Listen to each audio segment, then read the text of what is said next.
Watch and burn. Hey everyone. So tonight I want to discuss a film that is widely considered by most people to be the scariest film ever made. And it's kind of ironic that I'm wearing an Exorcist sweater because technically the only movie that ever scared me was The Exorcist. Well, technically it was The Exorcist and The Blair Witch, but The Blair Witch, when it came out in '99, everybody was under the impression that it was real. So that's what made it so scary. And once we found out that Heather, Josh, and Mike were just actors, the movie is still, The Blair Witch is still scary, but seems to pull back on the scares considerably when you find out that it wasn't a documentary. But The Exorcist, other than that, has been the only movie that has ever actually scared me and prevented me from sleeping back when I saw it the first couple times when I was a little kid. Captain Howdy scared the fucking shit out of me. I mean, Captain Howdy still scares me to this day. But technically speaking, I think, like, you know, as far as like the official scariest movie ever, I think it's Threads. And I'm not sure if I said that's what we're discussing here today. We're discussing Threads. I might have said it 3 times now. I don't know.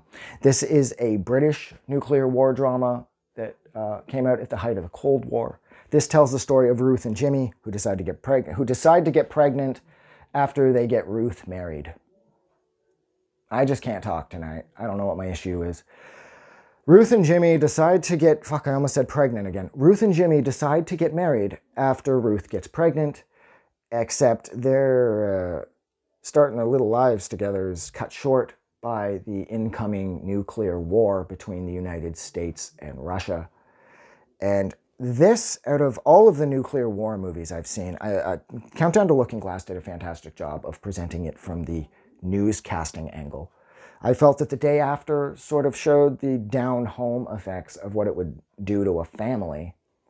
And Testament's just heartbreaking because I imagine that that's where I would find myself. The most realistic situation for me would be a cross between Testament and Countdown to Looking Glass, because where I live, it isn't exactly like a NATO hotspot. So the Warsaw Pact, like the Russians aren't going to be looking to fucking drop any bombs where I live. So it would be a slow death through radiation sickness that we'd be watching on the news until the news was cut, and we'd all be slowly dying in our neighborhoods, sort of silently and invisibly, like what happens to the cast of characters in Testament.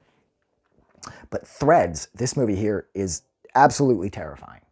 This movie is presented partly like a documentary. It's also a full-on, like, it's a motion picture drama that does have documentary elements tossed in, and that just sort of heightens the realism. And this was made at a time when everybody was terrified, and I was a kid in the 80s, so we grew up with books like this.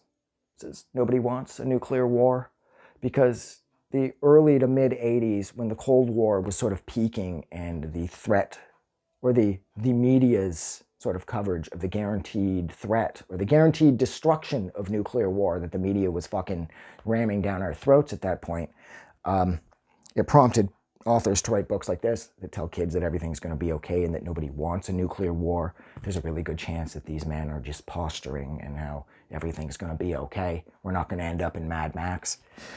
And I just realized, too, I should probably do a video about when the wind blows. It doesn't matter. So yeah, movies like Threads and The Day After prompted people to write books like this. And kids like me were supposed to read them because nuclear war scared the hell out of us. Because, you know, it's the end of everything. But yeah, so this tells the story of Ruth and Jimmy. And they're trying their best. And I don't really like Jimmy. Because after he gets her pregnant, he's all like, yeah, baby, I love you. I'll marry you and shit. He goes out to the bar and bangs this random chick that he meets. And I'm like, wow, buddy, you're a complete and total piece of shit. There, his wife-to-be, Ruth, is at home fucking pregnant as fuck, by the way, and totally, like, in love, or as much as I suppose as she can be. And he's out there banging, like, random chicks. And it's like, you're a fucking piece of shit, bud. But anyways, I think my favorite thing about this movie is how once the blast takes place and there's nothing left, this movie goes 13 years after the blast, or 13 years after the end of modern civilization. And it shows Ruth giving birth to her daughter that she never speaks to, and her daughter doesn't have a name, because by the time that Ruth is forced to give birth by herself in some shitty little garage thing with some type of guard dog trying to eat her, she's there's no doctors, there's no hospitals, there's no electricity, there's no heat, there's no sanitization, there's certainly no soap. And so she's in this shitty little back hut thing, giving birth to her daughter. And the kid grows up in a world where things like love and speech and things like that, they're not exactly prevalent anymore. Like, Ruth sort of drags the kid along with her as they work the fields to plant seeds with what's left, and oh fuck. And of course, the movie does a very good job of describing, you know, not minute for minute, but more like week for week and month for month what will happen. And then the nuclear war will kick, the nuclear winter will kick in as the result of the fallout being sucked into the air. Now the sun will vanish for a couple years.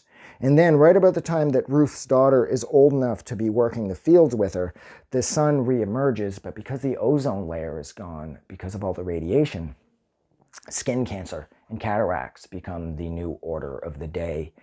And Ruth is essentially blind, and her eyes are completely sort of like colorless and glossed over from the UV rays. And then she perishes while her daughter is saying, get up, it's time for work, it's time for work.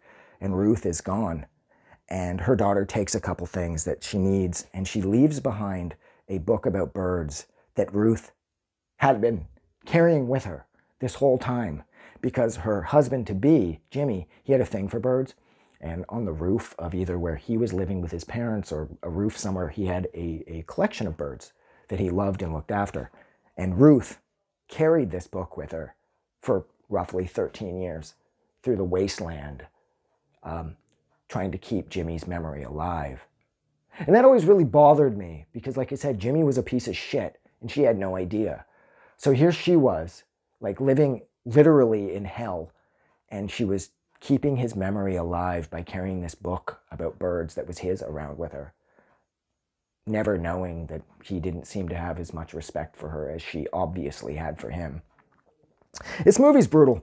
The occasional narration kicks in where, you know, people will show people rush into a hospital, and then the narrator will kick in and say, but see, the doctor or surgeons and whatnot, hospitals without electricity and assistance, they're no better dealing with the sick and the injured than the nearest survivor.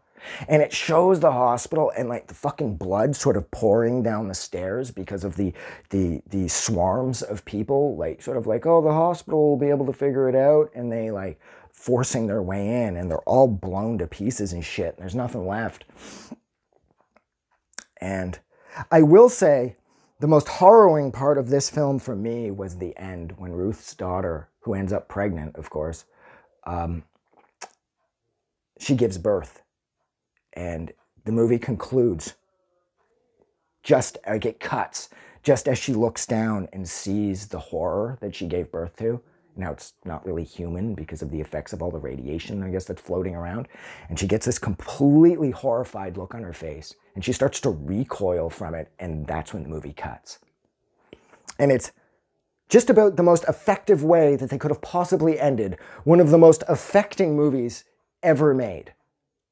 The end of this movie is fucking scarier than anything any horror movie, any really well-made horror movie, has ever managed to pull off. I don't care what movie you hold this up against. The end of this film wins because of the subject matter, and how I imagine a real nuclear catastrophe would probably make this movie look like a walk in the park. And that's really fucking saying something, because this movie is absolutely harrowing, and it's unforgiving, and it's crushing, and it just pummels you from start to finish. And I've watched this movie a couple times a month. I love everything about this movie. I love how gritty, how grittily shot it is. I love how realistically acted it is. I love how I believe that Ruth and Jimmy are sort of like my neighbors. I love this movie. But seeing as how it's pushing 10 minutes, I think I'm going to cut it there. So thank you so much for hanging out with me for almost 10 minutes while I discussed Threads, which is potentially the scariest movie ever. If you liked this review, or if you agree or you disagree that Threads isn't the scariest movie ever, don't forget to just still do something nice for somebody, because you never know when the bombs might drop. and we may never get a chance to be nice to anyone ever again. Merry Christmas. It's Christmas when I filmed this. That's why I said that. Now, whether or not it's Christmas when I post this, it's a whole other thing. I may not get to post this because there may be a nuclear war. Have a good night. I just wanted to say thank you for making it through the entire video. I really appreciate it. And I'm going to remind everyone one more time, even though I've probably already done this in the video that you just watched, to please click the like button as well as the subscribe button because it helps this channel grow. And thank you for hitting like and subscribe. And we will see you guys really soon.